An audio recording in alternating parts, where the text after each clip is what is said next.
Depression isn't always just psychological. And if you click this video, you probably already know that. You likely understand that the brain needs physical building blocks to make neurotransmitters and maintain energy. But as a clinical nutritionist, I've seen hundreds of people try therapy, supplements, and even medication without anyone first checking how much protein they're actually eating. So in this video, I'm going to show you how protein fits into the biology of depression and the 3 red flags that make me ask about protein intake right away. If you're new here, I'm Jess. I'm a clinical nutritionist and I help women transform their mood with food and natural medicine. So why is protein so important for mood, mental health, and how can it be involved in the etiology of depression? Well, first, we need to understand that the brain is a physical organ that has many metabolic needs. Protein is the primary dietary source of amino acids, which the brain uses to function. You've probably heard of serotonin in relation to depression, and I have several videos on my channel about serotonin. Serotonin is made from the amino acid L-tryptophan, and we get L-tryptophan in protein-rich foods. But there are other neurotransmitters involved in mood, motivation, focus. A good example of this would be dopamine, epinephrine, and norepinephrine, which is made from the amino acid L-tyrosine. What's important to understand is that the most reliable and bioavailable sources of these amino acids come from adequate dietary protein intake. So if protein intake is consistently low, the brain may not have enough of these raw materials to keep these systems running optimally. And mood symptoms like depression can then appear, worsen, or become very difficult to resolve. But in addition to providing raw materials for neurotransmitters, protein is essential for brain energy via mitochondrial function, blood sugar stability, stress resilience, and physical recovery, and all of those things influence mood. So now that we understand the connection between protein and conditions like depression, let's talk about the 3 red flags. Okay, so red flag number 1 is a plant-based or vegan diet.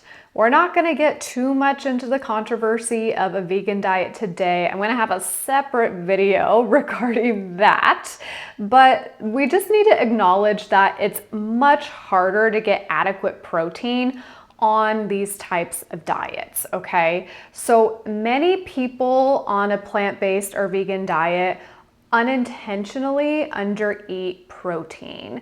There's a few reasons why.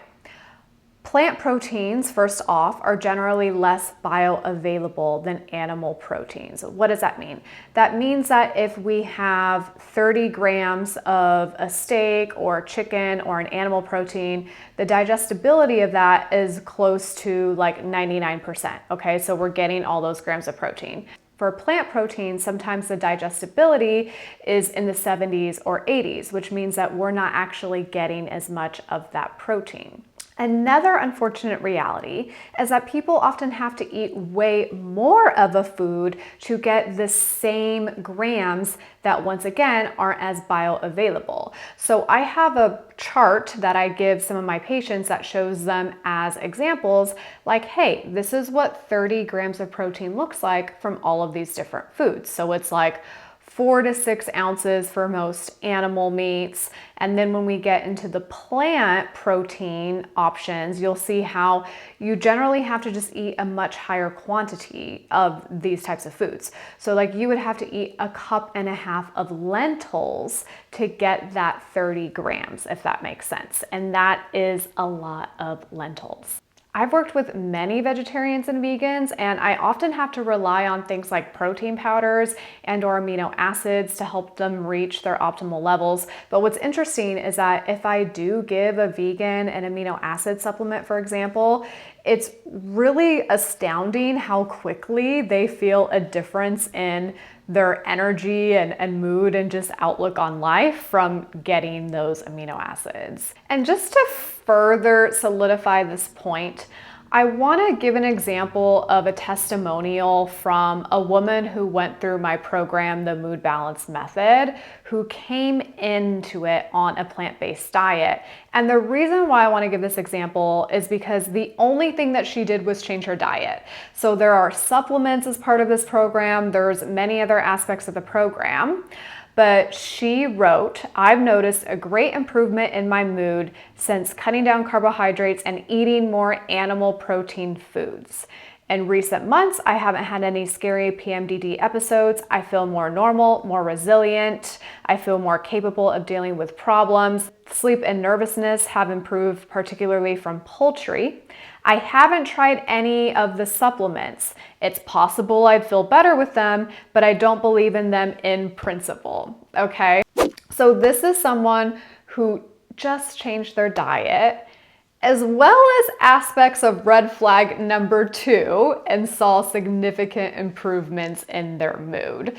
So let's talk about number 2. Number 2 is, like I mentioned, not about what you're eating, but how you're eating. And I often call this pattern the grazer. So you're likely familiar with the term grazing and how it refers to someone generally who doesn't eat full meals and they prefer to just kind of snack throughout the day. What actually happens with this pattern is people skip meals, breakfast very commonly. They rely on caffeine for a big portion of the day, or light snacks to get them throughout the day. And they might even be doing fasting unintentionally as well. So protein intake can just be spread so thin that they're not going to reach a meaningful amount. When we don't eat full meals, we often don't get in like adequate protein and fiber. A lot of people probably don't snack on protein-rich foods. It's more likely to be carbohydrate-based foods and or easy things that you can have here and there. So a grazing behavior can also really just minimize the potential amount of protein that you're eating.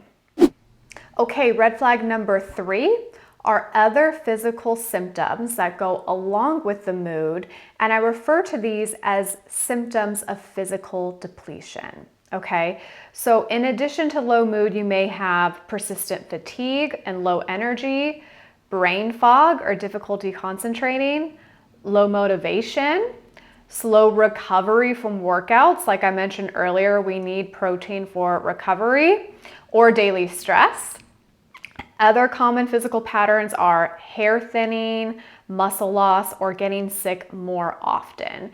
So when protein intake is low, the body prioritizes survival, and recovery is not the body's first priority. So these physical symptoms of depletion can be early signs of protein insufficiency. What is sufficient protein intake? Well, the RDA has the recommendation of 0.8 grams per kilogram of body weight.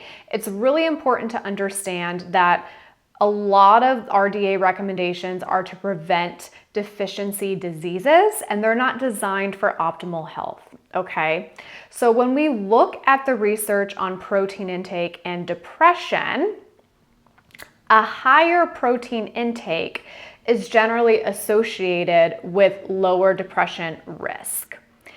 Based on the data, some nutrition researchers argue that for mental health, we should be at the upper end of what's considered safe for protein intake, not just the minimal recommendation, which would be around 2 grams per kilogram. So in my clinical work, I normally think of things in ranges. For mental health, I often recommend a minimum of around 1.2 grams per kilogram of body weight, but sometimes up to around 2 grams per kilogram of body weight. And this is 100% going to be individualized and depend upon someone's activity level, their stress, and their overall health. So I can't tell you in a video like this exactly how many grams to consume because it's dependent upon all of those details. But what I can tell you is that for many women that I work with, it falls in the 100 gram range, might be a little bit lower than that, might be a little bit above that,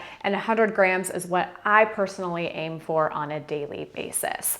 If you want a good way to calculate some basic protein requirements based upon your activity level, body weight, and some other factors, I highly recommend the free app Chronometer. I'll leave a link to it below. This is what I use every single day with patients and clients to not only figure out what their protein requirements are, but to then actually have people track their protein intake and see what they're currently getting. That way you can figure out what that gap is. And it's also what I used for my upcoming video on how I hit 100 grams of protein every single day without even trying. So if you're interested in watching that video to get some insights into what that looks like on a realistic basis, then subscribe to the channel so you can check that one out. And hopefully I'll see you in the next one.